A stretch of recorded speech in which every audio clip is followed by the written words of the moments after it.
참미예수님, 오늘은 12월 9일 대림 제2주간 목요일입니다.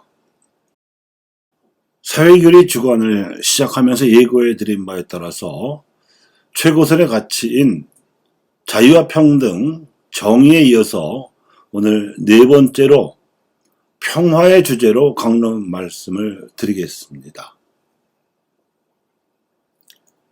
평화가 사라지는 이유는 폭력 때문입니다. 예수님 당시에도 평화를 상징하는 하늘나라는 폭행을 당해오고 있었습니다. 그러니 힘없는 백성들은 속절없이 폭행에 짓눌리고 있었습니다. 그래도 로마 군대의 위세에 눌려서 감히 저항할 엄두도 내지 못하고 있었고, 이를 두고 로마인들은 자신들 때문에 평화가 다가왔다는 뜻으로 로마의 평화, 박스 로마나라고 부르면서 자화자찬하고 있었습니다.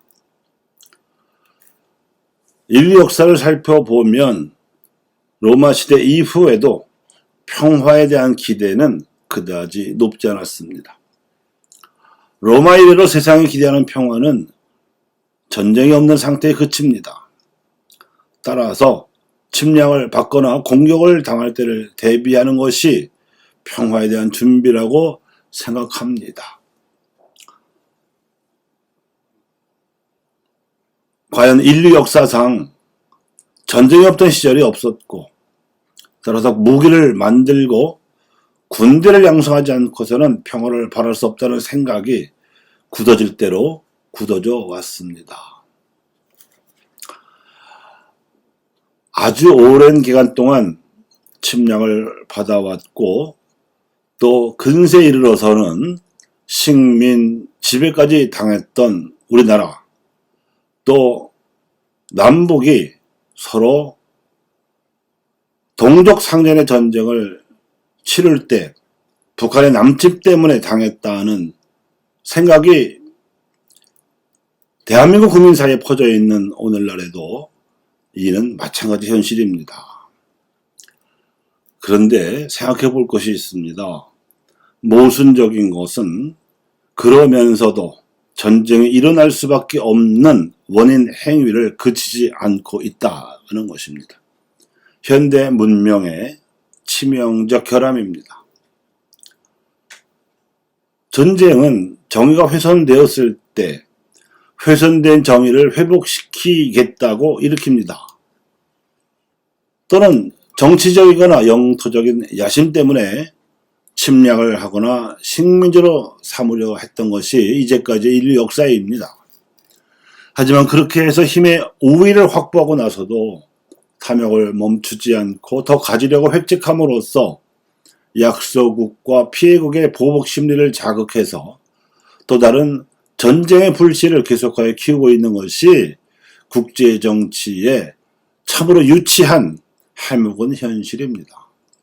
그러다 보니 폭력의 악순환 현상이 커질 대로 커져서 이제 와서는 대량 살상 무기가 발달하고 핵무기가 퍼지고 퍼져서 자칫하면 승자도 패자도 없이 인류 전체가 공멸할 수도 있는 어리석은 처지가 되고 말았습니다.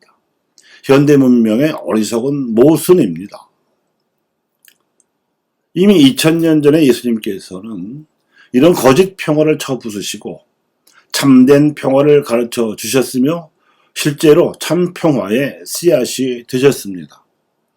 그 씨앗이란 사랑과 정의, 섬김과 희생이고, 이를 통틀어 십자가라고 부르며 서로가 먼저 십자가를 짊어지도록 가르치셨습니다.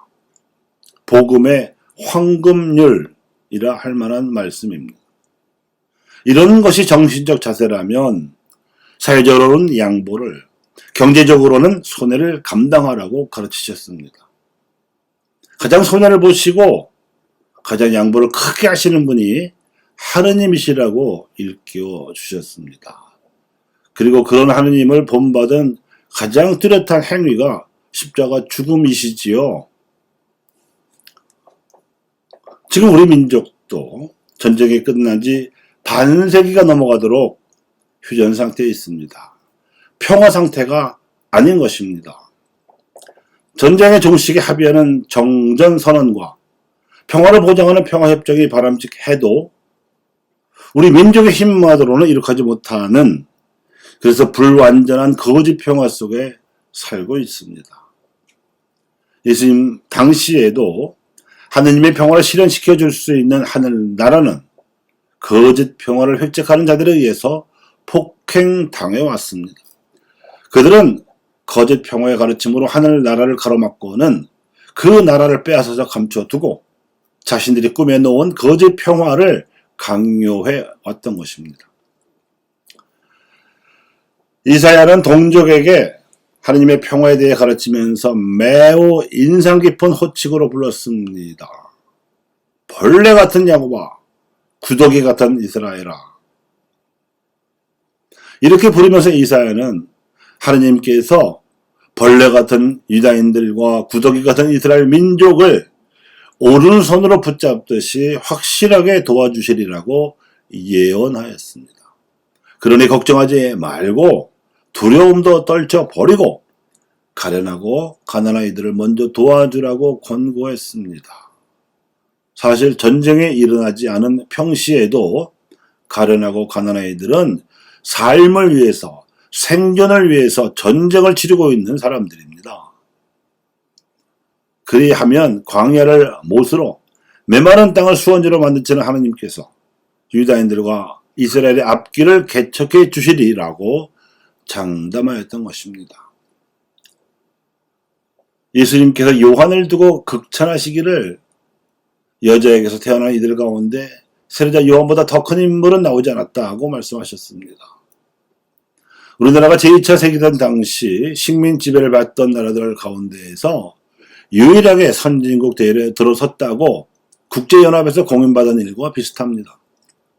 그리고 또한 지구상에서 유일한 분단국으로서 소련과 동유럽 공산권이 붕괴한 1990년대에 따라서 붕괴된 냉전 구도를 벗어나지 못하고 있는 유일한 처지로만 보면 벌레 같다던 유다인들이나 구더기 같다던 이스라엘보다 나을 것이 없는 한심한 상태인 것도 비슷합니다.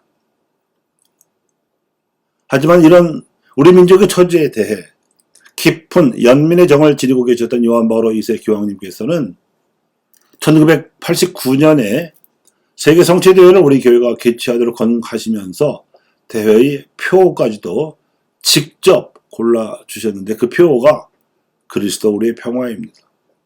그리고 한국을 찾아오셔서는 개막미사에서 강론하시기를 분단된 한반도는 평화가 사라진 세계를 상징하고 되찾아야 할 세계 평화의 열쇠를 바로 한민족이 쥐고 있으며 그래서 한반도는 민족 간 평화의 강물이 흘러나오게 될 평화의 셈이 되어야 한다는 취지로 역설하셨습니다.